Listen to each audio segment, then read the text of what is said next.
Arizona, homeowner's best friend.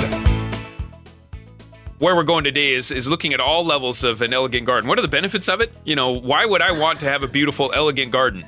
Whether I'm planting food or I'm not planting food. Maybe you're not planting food like I am and a lot of people are. It's like maybe you're just wanting a beautiful, elegant garden that your friends can come over and be wowed by.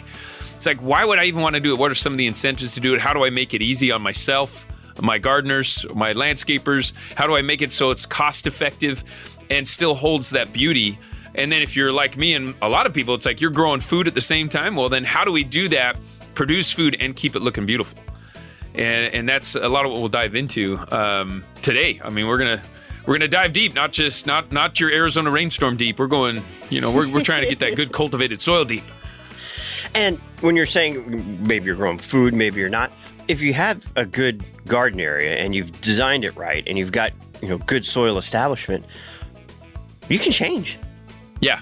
Maybe I'm going to do flowers this spring and vegetables in the fall. Maybe I don't like fall vegetables and I do flowers in and spring vegetables. Well, and even that, maybe you want some edible flowers. I mean, it's like that's one of our favorite things to be sharing with people at the Queen Creek Botanical Gardens this time of year is a lot of the edible flowers. I mean, then what we've been cultivating out there, we got sweet, sour, spicy, we got a lot of variety of edible flowers right now in the Queen Creek Botanical Garden. So even if you want the flower look, you can still have your beautiful garden and eat it too.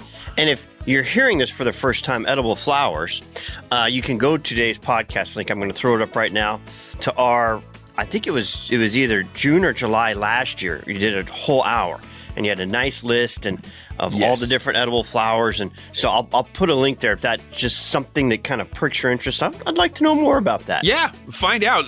See which ones that you've always loved. There's some flowers, I'll bet you, on that list that you've always loved the look of and didn't know you could eat the thing.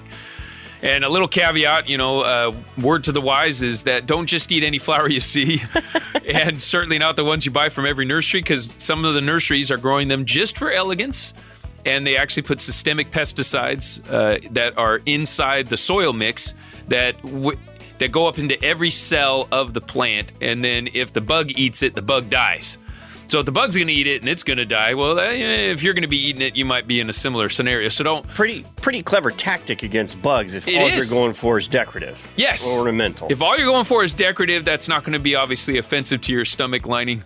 But if you are one that's going to want to eat it like I do and throw it on a salad and have these wonderful Easter flowers, I mean, the Easter salads in our world are the best because you got so many edible flowers you can mix into it. It's the most beautiful salads we have in the year, but you want to make sure you're growing them right so that you can eat them. Rosie on the house, every Arizona home.